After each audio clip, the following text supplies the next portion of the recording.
మనం మన కోసమే జీవించటం ధర్మం కాదు. అంతిమంగా మట్టిలో కలవడమే మనిషికి కాలధర్మం కానే కాదు. అస్తమిస్తూ వెలుగునివ్వవచ్చు, మరొకరికి గుండె గుడి కట్టవచ్చు, మరణించిన తరువాత జీవిస్తూ ధన్యులు కావచ్చు. ఈ దిశగా దేశ ప్రజల్లో అవయవ దానంపై జనచేతన తెచ్చారు వైద్య నారాయణుడు డాక్టర్ సునీల్ షరాఫ్. దేశంలో అవయవదాతల స్ఫూర్తి ప్రదాత, మోహన్ ఫౌండేషన్ వ్యవస్థాపకులు డాక్టర్ సునీల్ షరాఫ్ అవయవ వితరణ విభాగంలో పెనుమార్పులు తీసుకొచ్చిన మార్గదర్శకుడు. ఆయన అంకిత భావం, మానవతా స్పర్శ, వినూత్న విధానాలు అసంఖ్యాక జీవితాలలో వెలుగు నింపింది. మరి ఇంతటి స్ఫూర్తిదాతకు స్ఫూర్తినిచ్చింది ఎవరో కాదు, సాక్షాత్తు ఆయన కుమార్తె. నాకు ప్రేరణనిచ్చిన ఓ సంఘటనను ప్రస్తావించాలి. మా అమ్మాయికి అప్పటికి 6-7 ఏళ్లుంటాయి. తన దగ్గర ఆర్గాన్ డోనర్ కార్డు ఉంది. ఓ రోజు వాళ్ళమ్మతో, అమ్మా, నేను సాధారణ డోనర్గా ఉండాలనుకుంటున్నాను. ఈ కార్డును తయారు చేస్తున్నాను. కార్డు సైజు క్రెడిట్ కార్డు ఇది. దీన్ని మీరు ఉంచుకోవచ్చు. దీనిపై మీ పేరు రాయండి. ఏ అవయవాలు ఇవ్వాలని అనుకుంటున్నారో గడి నింపండి, రాయండి. అవయవదానం మాకు ఇష్టమే, ఇది మా మనోభిష్టం అని రాయండి అన్నది. ఆ మాటలు మమ్మల్ని బాగా కదిలించాయి. నేను స్వదేశానికి రాగానే ఓ ఫౌండేషన్ పెట్టాలనుకున్నాను. ఆ కార్డు నమూనాతోనే మా డోనర్ కార్డును తయారు చేశాను. డాక్టర్ సునీల్ బీహార్లో స్థిరపడిన ఓ రాజస్థానీ వ్యాపార కుటుంబంలో పుట్టారు.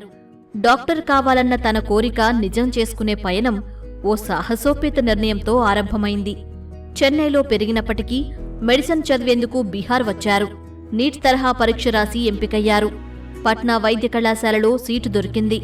వైద్య విద్యలో తన అనుభవాలు, సవాళ్లు ఆయన భవిష్యత్తుకు మార్గం చూపాయి. నా 8వ ఏట మేము చెన్నై వచ్చేశాం. ఇక్కడే పాఠశాల విద్య చదివాను. 1970లోనే మేము చెన్నైలో ఉన్నాం. మా మామయ్య సైన్యంలో వైద్యుడు. ఆయన కెప్టెన్. మాది ఆయనది వ్యాపార కుటుంబమే, కాని ఆయన డాక్టర్ అయ్యారు. ఆయన స్ఫూర్తితోనే నేను డాక్టర్ కావాలని అనుకున్నాను. బీహార్లో మా స్వగ్రామం మెడిసిన్ ప్రవేశ పరీక్షకు హాజరయ్యాను. అర్హత పొందాను. సీటు వచ్చింది. అది బీహార్ రాజధాని పట్నా. లోక్ నాయక్ జయప్రకాష్ నారాయణ సంపూర్ణ విప్లవోద్యమం ఉవ్వెత్తున ఎగిసిపడుతున్న సమయం. లోక్ నాయక్ సహా మూత్రపిండాల వైఫల్యంతో బాధపడుతున్న అనేక రోగుల జీవన్మరణ పోరాటాన్ని అదే కళాశాల విద్యార్థి సునీల్ షరాఫ్ చూశారు. ఆ రోజుల్లో ఈ అనుభవాలు శస్త్రచికిత్స, అవయవ మార్పిడిపై సునీల్ ఆసక్తిని పెంచాయి, నైపుణ్య సాధనకు ప్రేరేపించాయి. అనంతరం 1990లో ఆయన ఇంగ్లాండ్లో fellowship of the royal college of surgeons FRCS diploma in urology చేశారు. అక్కడ పొందిన శిక్షణ మన దేశంలో బ్రెయిన్ డెత్ అయిన వారి అవయవ మార్పిడిలో ఆయన నైపుణ్యాన్ని మరింత మెరుగుపరిచింది. అది 1975వ సంవత్సరం. ఇందిరాగాంధీ ప్రభుత్వం దేశంలో అత్యవసర పరిస్థితిని ప్రకటించింది. లోక్ నాయక్ జయప్రకాష్ నారాయణ్ ఆరంభించిన సంపూర్ణ విప్లవ పోరు ఎమర్జెన్సీ వ్యతిరేక పోరుగా మారింది. అప్పుడు పట్నా వైద్య కళాశాలలో MBBS 4వ సంవత్సరం. ఏడాది పాటు ఉద్యమం. ఫలితంగా చదువుకో అంతరాయం ఏర్పడింది. పట్నాలో కర్ఫ్యూ. లోక్ నాయక్ జయప్రకాష్ నారాయణ్ ఆసుపత్రిలో డయాలిసిస్ చేయించుకుంటున్నారు. ముంబై జస్లోక్ ఆసుపత్రి వైద్యుడు డాక్టర్ మణి జేపీకి వైద్యం చేస్తున్నారు.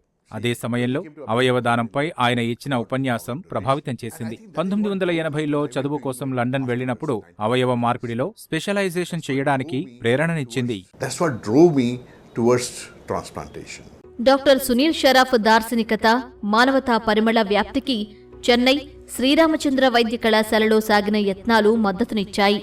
1994లో కేంద్రం తెచ్చిన అవయవ కణజాల మార్పిడి చట్టంతో బ్రెయిన్ డెత్ నిర్ధారణకు ఒక చట్టపరమైన వ్యవస్థ ఏర్పాటుకు దారితీసింది.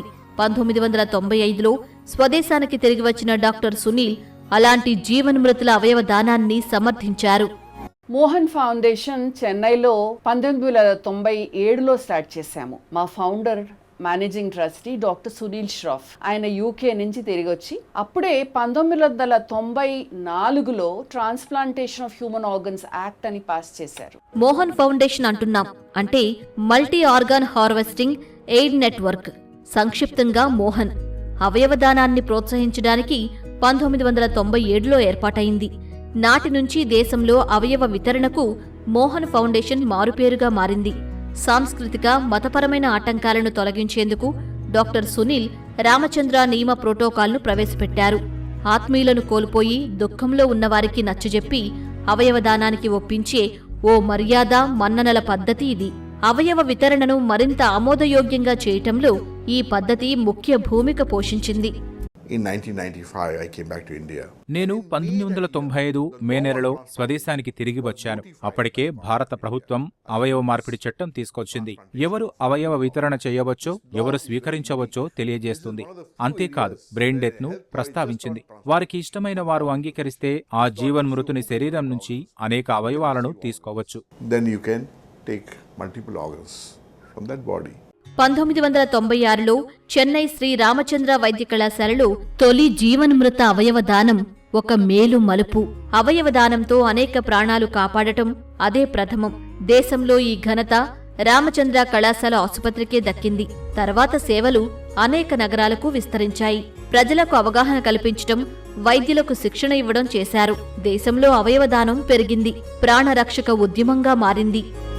హైదరాబాద్లో 2002 నాటికి స్థాపించాము. ఢిల్లీలో, చండీగఢ్లో, నాగ్పూర్లో, ముంబైలో, బెంగళూరులో, జైపూర్లో, ఇప్పుడు గత సంవత్సరము మణిపూర్లో కూడా స్థాపించడం జరిగింది.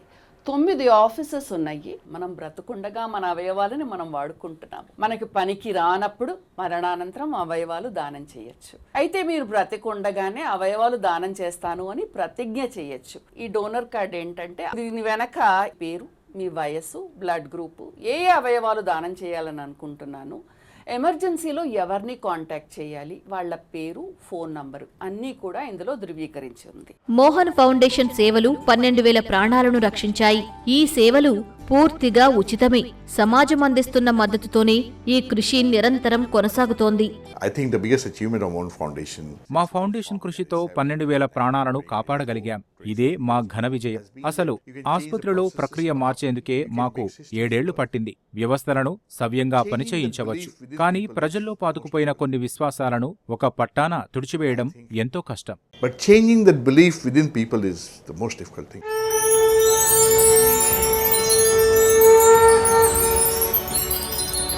Jai Ho.